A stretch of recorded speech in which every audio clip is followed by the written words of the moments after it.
ચાલો વિદ્યાર્થી મિત્રો, લેક્ચર નંબર 6 માં આપણે સંકીર્ણ સંયોજનમાં સમઘટકતાઓ ભણ્યા. હવે એનો એક કોયડો લખાણ સંબંધિત પ્રશ્ન લઈ લઈએ. લખાણ સંબંધિત પ્રશ્ન 9.3 છે કે નીચે આપેલા સંકીર્ણ સંયોજનમાં સમઘટકતા નો પ્રકાર સૂચવો અને આ સમઘટકો છે એ દોરો. તો પહેલું છે કે Cr H2O twice C2O4 twice. તો આપણે તો આ સંકીર્ણ આયન છે, આ કે ઉપર +1 આના ઉપર -1. તો પહેલી વાત જો કે આ કેવું થયું, તો કે બે લિગેન્ડ સરખા છે, બીજા બે પણ આ દ્વિદંતે છે એટલે અષ્ટફલકીય સંકીર્ણ છે. અષ્ટફલકીય સંકીર્ણમાં ઓક્ઝેલેટ આયન છે. તો પહેલું થાય ભૌમિતિક સમઘટકતા. ભૌમિતિક સમઘટકતા છે, એમાં બે સમઘટક બને સિસ ટ્રાન્સ. તો આપણે બનાવીએ Cr, આમ દોરી દેવાનું. છેલ્લા લેક્ચરમાં તમને બરોબર સમજાવેલું. પહેલા H2O ગોઠવી દેવાના બાજુમાં, H2O. હવે ઓક્ઝેલેટ આયન આમ કરી દો એટલે OX એટલે ઓક્ઝેલેટ. આ કેવો સમઘટક થયો? સિસ. આખા ઉપર નાનો કૌંસ -1. હવે આનો ટ્રાન્સ સમઘટક દોરી લેવાનો Cr. આ H2O ઉપર નીચે મૂકી દેવાના H2O. આ ઓક્ઝેલેટ આયન. બીજો તો સમાન લિગેન્ડ સામે આવ્યા તો આ સમઘટકને કહેવાય ટ્રાન્સ સમઘટક. તો પહેલી સમઘટકતા થઈ ભૌમિતિક સમઘટકતા સિસ ટ્રાન્સ. હવે પ્રકાશીય સમઘટકતા બને તો કે આ અષ્ટફલકીય છે, કિલેટ છે. તો બીજી પ્રકાશીય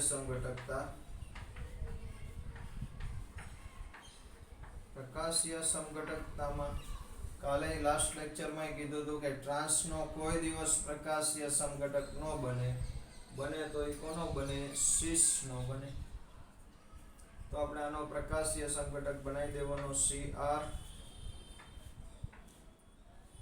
આ H2O, આ OX, આ બીજો OX.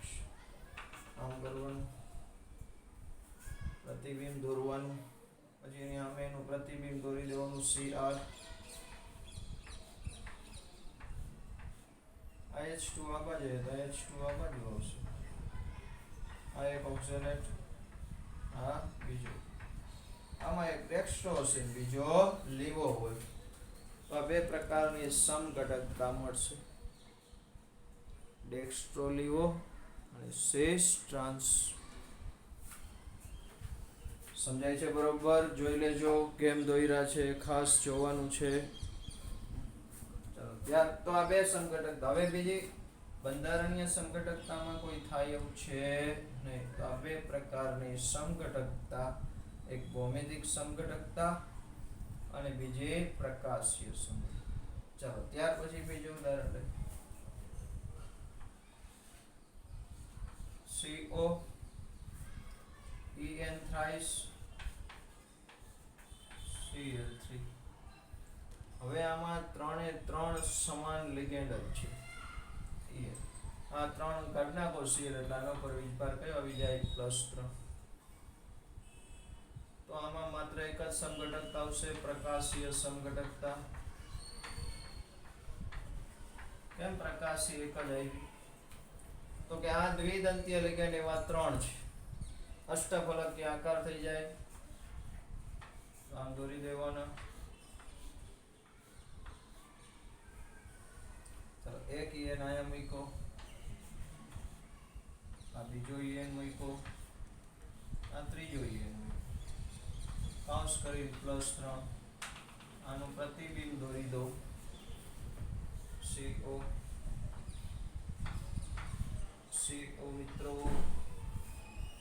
En આ બાજુ આવ્યો તો આને આ બાજુ આવવા દો, En આ બાજુ હોય તો આ બાજુ આવવા દો.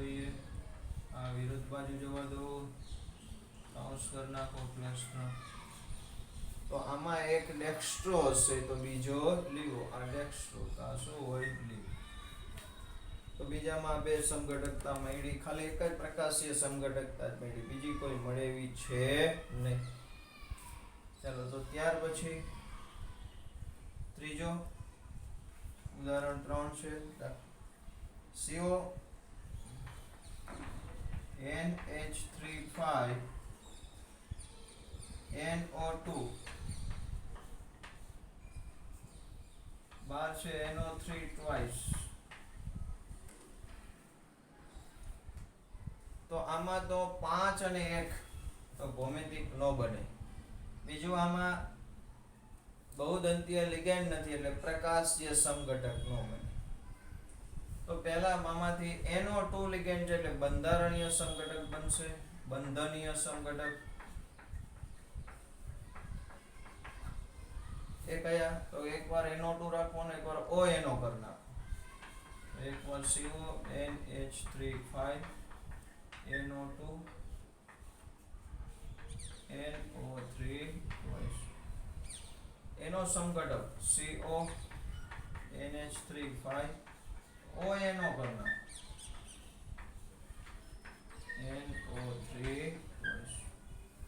તો એક બની ગયું બંધનીય સમઘટકો કે જેમાં બંધન સ્થાન બદલાઈ ગયું. NO2 છે એટલે આવા બે સમઘટક બનશે. ચલો આ સિવાય આમાં બીજું કોઈ બનશે? હવે આપણે આ લિગેન્ડ ને અંદર લઈ જાવ, આને બહાર કાઢી નાખો તો આયનીકરણ સમઘટકો. આયનીકરણ સમઘટક. તો આયનીકરણ સમઘટકતામાં પહેલું તો એમ નામ લખી જ દેવાનું, CO NH3 NO2 NO3 twice. આમાંથી NO3 માઈનસ આયન છૂટો પડે. આનો આયનીકરણ સમઘટક. આમાંથી એક NO3 અંદર લઈ જાઓ, એક NO2 બહાર કાઢી નાખો. તો CO NH3 NO3 અંદર લઈ આવ્યો તો બહાર એક NO3 વધશે અને બહાર એક બીજો NO2 વધે તો બહાર બે વધશે. જો એક ઋણ આયન અંદર લઈ આવો તો -1 વાળો એક જ બહાર લઈ જાઓ. આ થઈ ગઈ આયનીકરણ સમઘટકતા. પાણી નથી એટલે જલયોજન સમઘટકતા બનશે નહીં. બે પેટી નથી એટલે સવર્ગ સમઘટકતા મળશે નહીં. તો બરોબર જોઈ લેજો, સ્ક્રીનશોટ લઈ લેજો.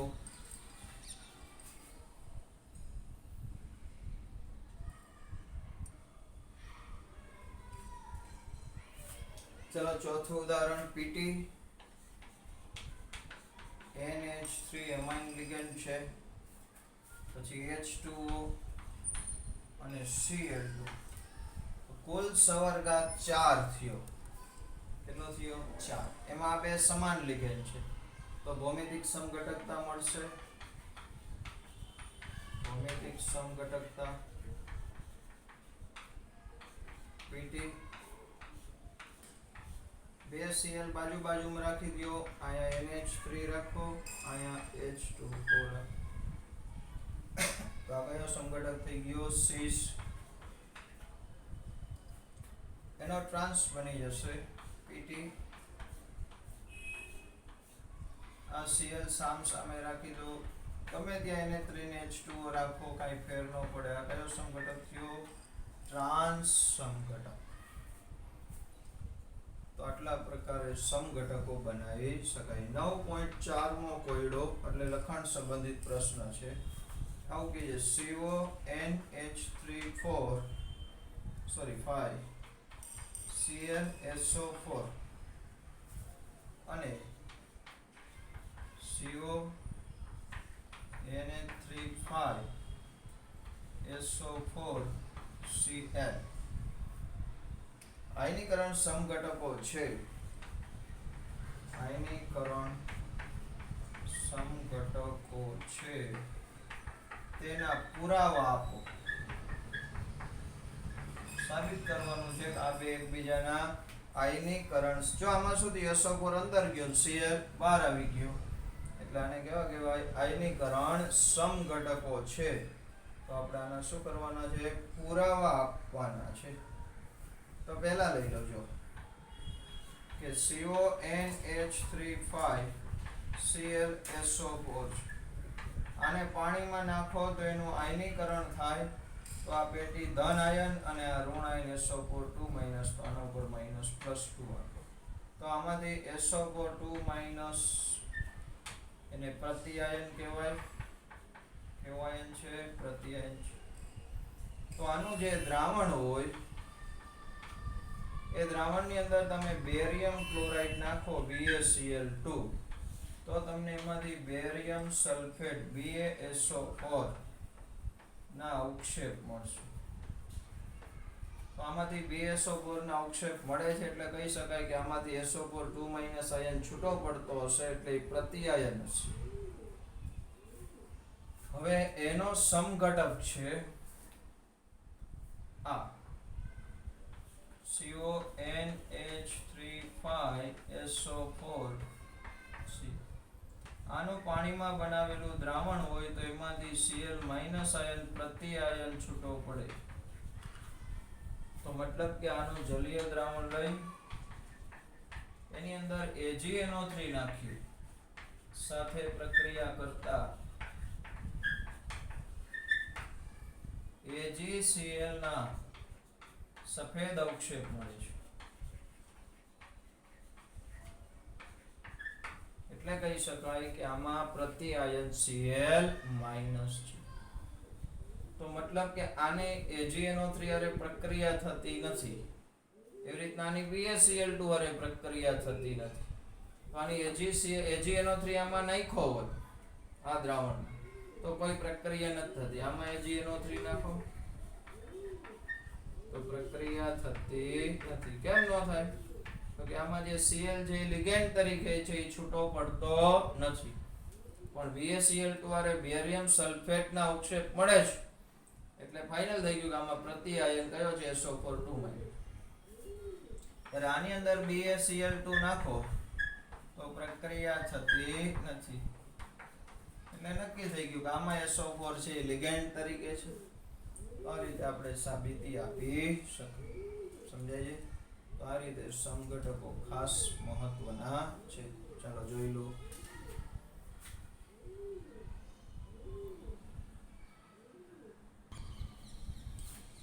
ચાલો હવે આગળ વધીએ કે આ જે સંકીર્ણ સંયોજન છે અથવા એને કહેવાય મિત્રો સવર્ગ સંયોજન.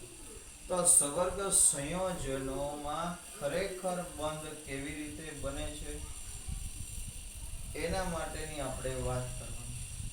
તો આવા સવર્ગ સંયોજનનો સૌપ્રથમ અભ્યાસ વર્નરે કરેલો, અને વર્નરે આપણે આગળ પહેલો ટોપિક જોયો તો પાઠની શરૂઆતમાં વર્નરનો સિદ્ધાંત. પણ આ વર્નરનો સિદ્ધાંત છે એ કેટલાક પ્રશ્નના જવાબ આપી શક્યો નથી. કેવા પ્રશ્ન? તો કે શા માટે કેટલાક તત્વ છે, શા માટે કેટલાક તત્વો જ સવર્ગ સંયોજનો બનાવવા માટે નો ગુણધર્મ ધરાવે છે, નોંધપાત્ર એટલે વધુ.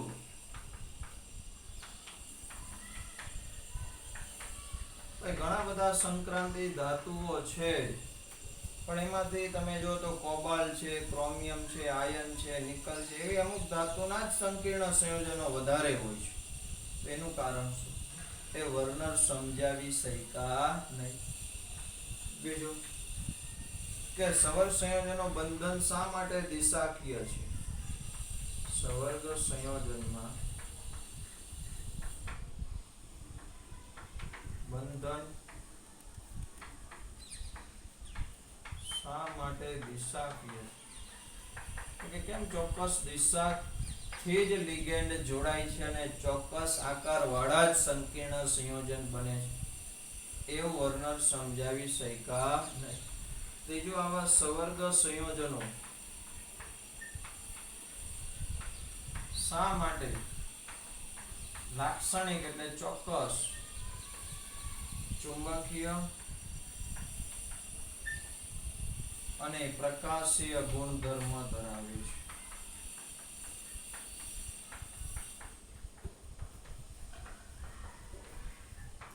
સંકીર્ણ સંયોજન છે એને આપણે આગળ ભણશું. ચોક્કસ ચુંબકીય ચાપ માત્રા હોય, અમુક સંકીર્ણ પ્રકાશીય ગુણધર્મ ધરાવે છે.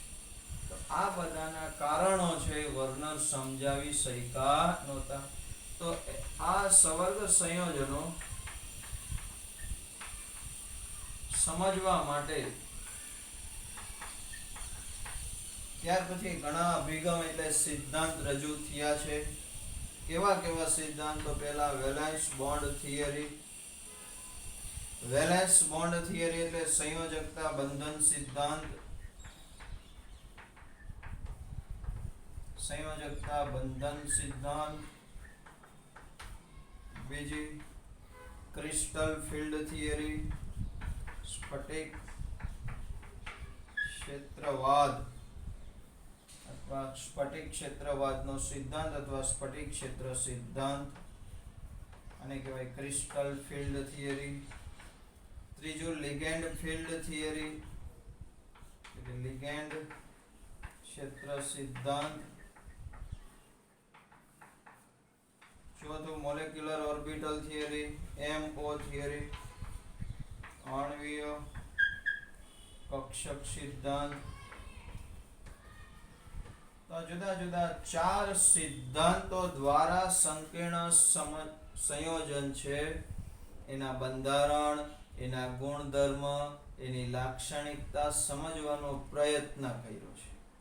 આમાં આપણે આ બીજી 2 થિયરીમાં નથી જવાનું. પહેલી 2 વેલેન્સ બોન્ડ થિયરી અને ક્રિસ્ટલ ફિલ્ડ થિયરી. આ 2 થિયરી છે આપણે ડિટેલમાં ભણવાની છે. બરાબર? તો આપણે પહેલા લેશું સંયોજકતા બંધન સિદ્ધાંત. સમજાય છે? તો આપણે હવે આગળ વધશું સંયોજકતા બંધન સિદ્ધાંતમાં. ચાલો, તો સંયોજકતા બંધન સિદ્ધાંત સમજાવો. આ સિદ્ધાંત સંકીર્ણ સંયોજન કેવી રીતે બને છે એના માટે આપણને આમ કહે છે કે આ સિદ્ધાંત પ્રમાણે સંક્રાંતિ ધાતુ પરમાણુ અથવા આયન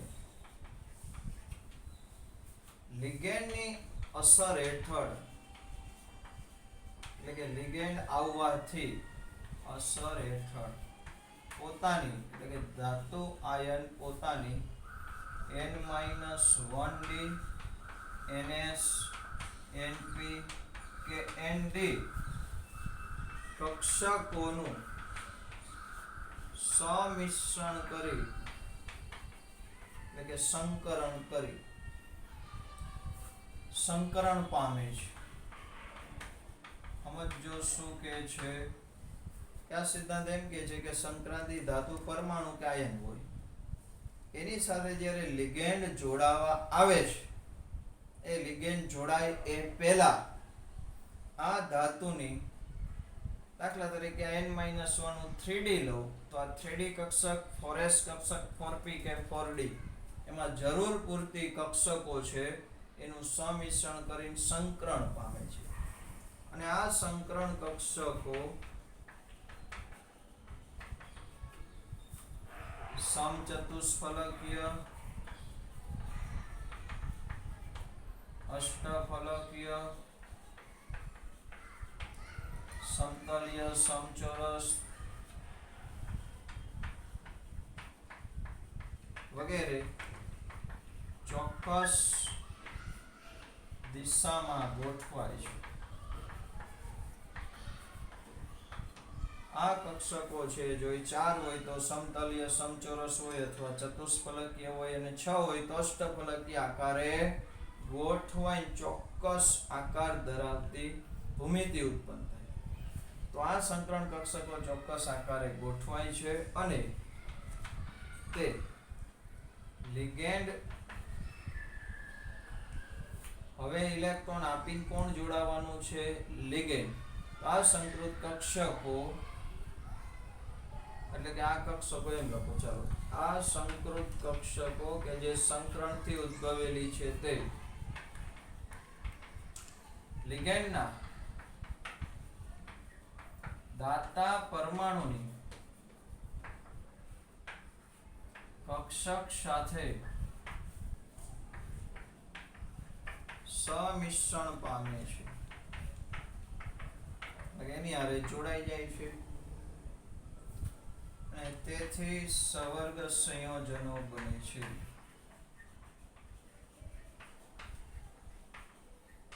આવું કોણ સમજાવે છે?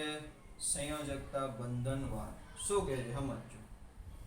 ફરી એકવાર કહું છું કે જ્યારે લિગેન્ડ છે ધાતુ સાથે જોડાવા આવે એની અસર હેઠળ આ સંક્રાંતિ ધાતુ પરમાણુ કે આયન પોતાની કક્ષકોનું સંમિશ્રણ કરી અને સંકૃત કક્ષકો ઉત્પન્ન કરે. આ કક્ષકો ચોક્કસ આકારે ગોઠવાયેલી હોય. દાખલા તરીકે કોઈ એક ધાતુ આયન છે, એની સાથે 4 લિગેન્ડ જોડાવા આવે છે. કેટલા લિગેન્ડ? 4 લિગેન્ડ. તો આ ધાતુ આયન છે એની કક્ષકો જે ખાલી કક્ષક હોય, આપણે હમણાં સમજશું, એમાંથી નવી 4 સંકરણ કક્ષકો આમ બનાવી દે અને એ 4 સંકરણ કક્ષકો ચતુષ્ફલકીય આકારે ગોઠવાય છે. હવે આ લિગેન્ડ જે ચારેય બાજુથી એક એક લિગેન્ડ આવશે. હવે લિગેન્ડનો જે દાતા પરમાણુ હોય એની કક્ષક અને આ ધાતુ આયનની સંકૃત કક્ષક એ બેનું આમ સમિશ્રણ થાય અને આ લિગેન્ડની કક્ષક પાસે ઇલેક્ટ્રોન યુગ્મ હોય એટલે યુગ્મ પોતે રોકી અને બે વચ્ચે સમિશ્રણ કરી આ રીતે શું બની ગયું? સવર્ગ સંયોજન અથવા સંકીર્ણ સંયોજન બને છે. તો આપણે હવે એ સમજવાનું છે કે કઈ કઈ કક્ષકોનું સંમિશ્રણ થાય ત્યારે કયા આકારના સંકીર્ણ સંયોજન બને છે એ ખાસ યાદ રાખવાનું છે. તો બરોબર ધ્યાન આપજો. પેલા આટલું જોઈ લો. આ બહુ સિમ્પલ છે. હવેનું બહુ મહત્વનું છે.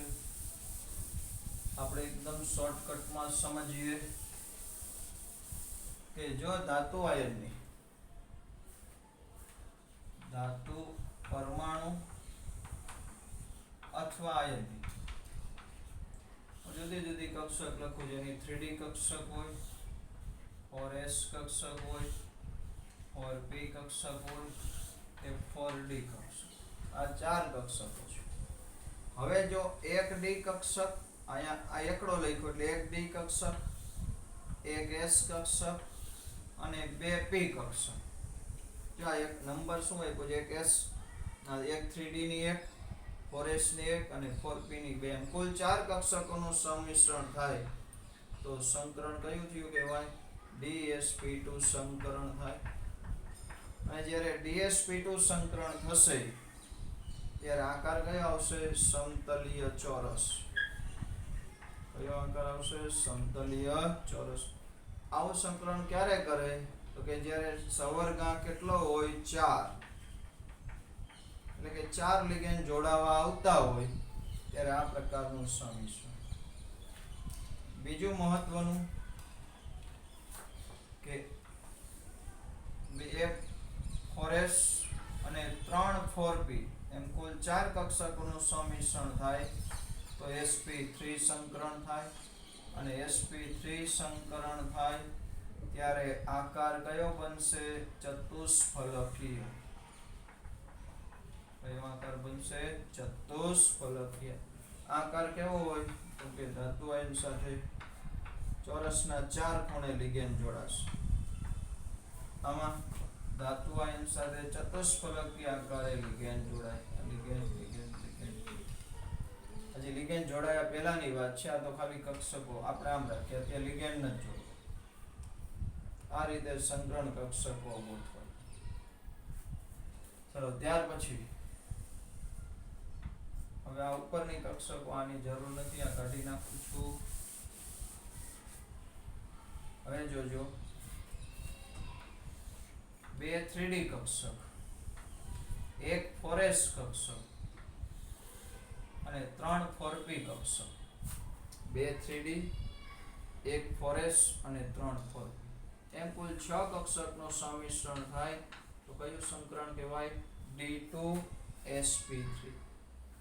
અને D2sp3 સંકરણ થાય ત્યારે આકાર કયો બનશે? અષ્ટફલકીય. કયો બનશે? અષ્ટફલકીય.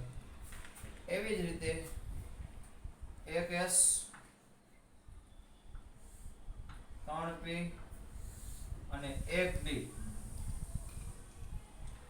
એક S એટલે પેલા એક S લખી નાખવાનું, 3p એટલે p3 અને એક D sp3d સંકરણ થાય તો આકાર કયો થશે? ત્રિકોણીય પિરામિડલ. કયો આકાર થાય? ત્રિકોણીય પિરામિડલ. ત્યાર પછી હજી એક લઈ લઈ. એક S 3p અને 2d. તો કયું સંકરણ થયું? sp3d2. જો અહીંયા d2sp3 પહેલા 3d ભાગ લઈએ તો d2sp3 કહેવાય, 4d ભાગ લઈએ તો sp3d2. આ હોય 6 આવ્યો એટલે અષ્ટફલકીય આકાર. કેવો આકાર થશે? અષ્ટફલકીય. અષ્ટફલકીય આકાર આપને ખબર જ છે, એક ઉપર અને એક નીચે. આમ ચોરસના 4 ખૂણે, એક ઉપર અને એક નીચે. ત્રિકોણીય દ્વિપિરામિડ આકાર. અગર ધાતુ હોય એમાં ત્રિકોણના 3 ખૂણેથી લિગેન્ડ આવે, એક ઉપરથી આવે ને એક નીચે. તો આટલું ખાસ આપણને આવડવું જોઈએ. ચલો સ્ક્રીનશોટ લઈ લેજો.